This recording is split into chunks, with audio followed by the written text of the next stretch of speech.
Welcome to edu info and more. আমি রবি sir. আজকে আমি ক্লাস 11-এর সেকেন্ড সেমিস্টারের যে পোয়েটটি My last Duchess Robert Browning এর লেখা, এই কবিতা থেকে আমি 8টা কোশ্চেন আলোচনা করব, যেগুলো তোমাদের যে সামনে পরীক্ষা আছে তার জন্য খুবই ইম্পর্টেন্ট। কিন্তু তোমাদের কাছে একটা মজার বিষয় বা আনন্দের বিষয় বলতে পারো যে 8টা যে কোশ্চেনে কিন্তু অ্যান্সার 8টা নয়, অ্যান্সার হলো কেবলমাত্র একটা। তাই এই অ্যান্সারটা তোমরা যদি মুখস্থ করতে পারো বা তোমাদেরকে মুখস্থ করতেই হবে, তাহলে তোমাদের পরীক্ষায় এই কবিতা থেকে যে কোনো প্রশ্ন আসলেই তোমরা লিখে নাম্বার পেয়ে যাবে, ফুল নাম্বারেই পেয়ে যাবে। তাহলে আমি কোশ্চেনগুলো পরপর আলোচনা করছি এবং কোশ্চেনের শেষে অ্যান্সারটাও আলোচনা করব। তোমরা শেষ পর্যন্ত ভিডিওটা দেখো এবং কোশ্চেন তার সঙ্গে অ্যান্সারটা তোমাদের খাতায় লিখে রাখবে। তাই কথা না বাড়িয়ে আমি এখন একটার পর একটা কোশ্চেন আলোচনা করছি, তোমরা ভালো করে লক্ষ্য করো এবং খাতায় লিখে রাখো। First question, explain the character of the Duke in My Last Duchess। এই মাই লাস্ট ডাচেস কবিতায় ডিউকটা কি ধরনের ব্যক্তি ছিলেন, তার যে ক্যারেক্টার সেটা ব্যাখ্যা করতে বলেছে। Question number 2, what is the central theme of my last duchess. My last duchess এর প্রধান যে বিষয়বস্তু সেটা কি, সেটা আলোচনা করতে হবে। What does the poem my last duchess reveal about power and pride. My last duchess কবিতাটি ক্ষমতা এবং গর্ব সম্পর্কে কি প্রকাশ করে সেটা আলোচনা করতে বলছে। Explain the title of the poem my last duchess. Next question হচ্ছে এক্সপ্লেন দ্য টাইটেল। টাইটেল মানে হচ্ছে শিরোনাম, শিরোনামটা ব্যাখ্যা করতে বলেছে। এই যে ইজ দ্য টাইটেল জাস্টিফাই, এটাকে আলোচনা করতে বলেছে।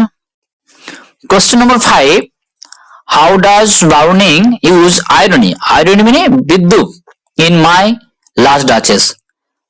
কবি ব্রাউনিং তার কবিতা মাই লাস্ট ডাচেসে আইরনিটা কেমন ভাবে ব্যবহার করেছে সেটাকে ব্যাখ্যা করতে বলেছে বা লিখতে বলেছে। Question number 6, what picture of renaissance society is presented in my last duchess. এই মাই লাস্ট ডাচেস কবিতায় যে নবজাগরণের সমাজ ব্যবস্থায় কেমন ছবি প্রকাশ পেয়েছে, কি ছবি ফুটে উঠেছে সেটা ব্যাখ্যা করতে বলেছে। Question number 7, how does the Duke reveal. কিভাবে ডিউক প্রকাশ করেছে, উদ্ঘাটন করেছেন। হি জেলাস মানে হচ্ছে ঈর্ষা, এন্ড পজিটিভ নেচার, এবং তার অধিকার বোধক যে স্বভাব সেটা কিভাবে তুলে ধরেছে এই কবিতায় সেটা লিখতে হবে, ব্যাখ্যা করতে হবে। লাস্ট কোশ্চেন এবং question number 8, what message does Browning want to convey through my last duchess. এই মাই লাস্ট ডাচেস কবিতার মধ্য দিয়ে রোমান্টিক কবি ব্রাউনিং তিনি কি বার্তা, সমাজকে কি বার্তা দিতে চাই সেটা আলোচনা করতে হবে। তাহলে আমি এই 8টা কোশ্চেন আলোচনা করলাম। আশা করি তোমরা এই 8টা কোশ্চেন ভালো করে বুঝতে পেরেছো। এবার আমি আনসারটা আলোচনা করছি, তোমরা ভালো করে কেয়ারফুলি শোনো এবং দেখো এবং তোমাদের খাতায় লিখে রাখো।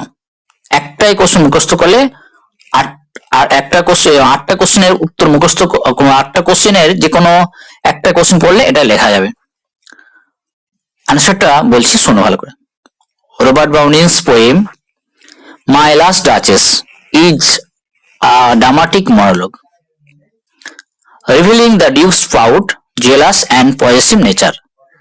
রবার্ট ব্রাউনিং এর কবিতা মাই লাস্ট ডাচেস একটা ড্রামাটিক মনোলগ। এটা ডিউকের গর্ব, ঈর্ষা এবং অধিকারবোধক যে স্বভাব সেটা তুলে ধরেছে। দ্য পোয়েম শোজ, কবিতাটি দেখাচ্ছে হাউ দ্য ডিউক ট্রিটস, কিভাবে ডিউক ব্যবহার করে হিজ ওয়াইফ, তার স্ত্রীর সঙ্গে অ্যাজ আ প্রপার্টি, একটা সম্পত্তি হিসাবে, একটা বস্তু হিসাবে। তবে আমরা দেখলাম কবিতা আমরা পড়েছি সকলে, কবিতা আমরা দেখেছি যে ডিউক তার স্ত্রীকে একটা রক্তে মাংসে গোড়া নারী বলে মনে করে না, ডিউক তার স্ত্রীকে একটা বস্তু হিসেবে মনে করে, কারণ সে চায় তার স্ত্রী তার ইশারায়, তার কথা মতো সে যেটা চায় সেটা করবে, এক্সট্রা কিছু নয়।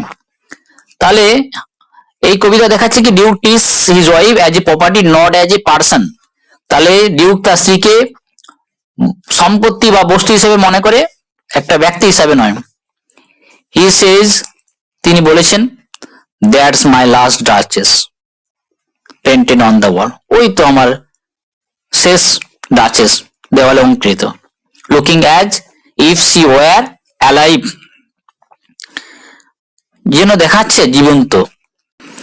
দিস লাইন্স রিফ্লেক্ট, মানে এই লাইনগুলি তুলে ধরে হিজ অ্যারোগেন্স, তার দাম্ভিকতা, অ্যারোগেন্স মানে কি দাম্ভিকতা, and his desire to control, এবং তার নিয়ন্ত্রণের ইচ্ছাকে।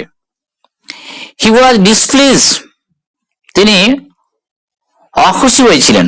দ্যাট যে সি মানে তার ডাচেস, স্মাইল অ্যাট এভরিওয়ান, হাসতো, অ্যাট এভরিওয়ান প্রত্যেকের দিকে, ইকুয়ালি মানে সমানভাবে হাসতো। তাহলে আমরা দেখতে পেলাম যে এই লাইনের দ্বারা ডিউক অখুশি হয়েছিল, কারণ তার ডাচেস, তার স্ত্রী প্রত্যেকের প্রতি সমানভাবে হাসতো। এই লাইনটা খুব ইম্পর্টেন্ট আছে। ও স্যার, সি স্মাইল, ও মশাই, সে হাসতো, নো ডাউট, নিঃসন্দেহে হাসতো। তাহলে ডিউক মেনে নিয়েছে তার স্ত্রী, তার যে লাস্ট ডাচেস, সে হাসতো, নিঃসন্দেহে হাসতো। কখন? হোয়েনেভার আই পাস হার, যখন আমি তার পাশ দিয়ে যেতাম। তাহলে তো ডিউক তার ডাচেসের পাশ দিয়ে যাচ্ছে, আর তার ডাচেস ভালোবাসার দ্বারা একটু হেসে ফেললো, এতে ডিউকের মন খুব খুশিতে ভরে যেত। But who pass without much the same smile, কিন্তু একই হাসি না নিয়ে কে বা গেছে, মানে তাহলে কেউ যায়নি, সবাই একই হাসি নিয়ে গেছে, কেউ না হাসি নিয়ে যায়নি। এখানে ডিউকের প্রবলেম যে আমার স্ত্রী কেবল আমার জন্য হাসবে, বাকিদের জন্য কেন হাসবে, এটাই তার জেলাস, তার এটা একটা তার মধ্যে একটা জেলাসি ফিল করিছে। দ্য ডিউক স্পিচ, ডিউকের বক্তব্য বা কথা, ইনডাইরেক্টলি মানে পরোক্ষভাবে, এক্সপ্রেসেস প্রকাশ করে বা তুলে ধরে কি তুলে ধরে? হিজ ক্রুয়েলটি, তার নিষ্ঠুরতা, অ্যান্ড প্রাইড, তার গর্ব। বাউনিং স্কিলফুলি, বাউনিং দক্ষতার সঙ্গে, ইউজেস ব্যবহার করেছেন, কি ব্যবহার করেছেন? আইরনি ব্যবহার করেছেন, টু শ দ্যাট, এটা দেখাতে যে, হোয়াইল দ্য ডিউক, যখন ডিউক ট্রাইজ টু বোস্ট, মানে গর্ব প্রকাশ করার চেষ্টা করছে, হি অ্যাকচুয়ালি মানে প্রকৃতপক্ষে, রিভিলস মানে তুলে ধরেছে, হিজ গিল্ট, তার দোষটা। তাহলে ডিউক তার বাউনিং এমন ভাবে আইরনি ব্যবহার করেছে যে ডিউক তার এই যে অহংকার বোধ বা তার যে দাম্ভিকতাকে প্রকাশ করতে গিয়ে সে কি করছে, তার নিজের দোষটা, সে যে দোষী, সে যে গিল্টি, সেটা তুলে ধরেছে। থাস, এইভাবে দ্য পোয়েম, কবিতাটা এক্সপ্রেসেস প্রকাশ করে, তুলে ধরে, উদাহরণ করে, থিমস বিষয়, অফ পাওয়ার ক্ষমতার বিষয়, প্রাইড গর্বের বিষয়, and control in human relationship মানব সম্পর্কের উপর যে নিয়ন্ত্রণ, সেটা তুলে ধরেছে। এই পর্যন্ত অ্যান্সার কমপ্লিট হলো। আশা করি তোমরা এই অ্যান্সারটা বুঝতে পেরেছো। খুব একটা কঠিন নেই, সহজই আছে। তোমরা এটা খাতায় লিখে রাখবে এবং মুখস্থ করবে, সামনে পরীক্ষা আছে, তোমাদের এই অ্যান্সারটা খুবই কাজে লাগবে। আর আমার এই পড়ানো থেকে বা এই ভিডিও থেকে যদি তোমরা কিছুটা হেল্প পাও তাহলে প্লিজ আমার চ্যানেলটাকে লাইক, শেয়ার, কমেন্ট করবে এবং সাবস্ক্রাইব করে পাশের বেল আইকনটা প্রেস করে রাখবে। এরপরে যদি আমি আবার এরপরে যে ভিডিওগুলো ছাড়বো তোমরা নোটিফিকেশন পাবে। এখানে শেষ করলাম।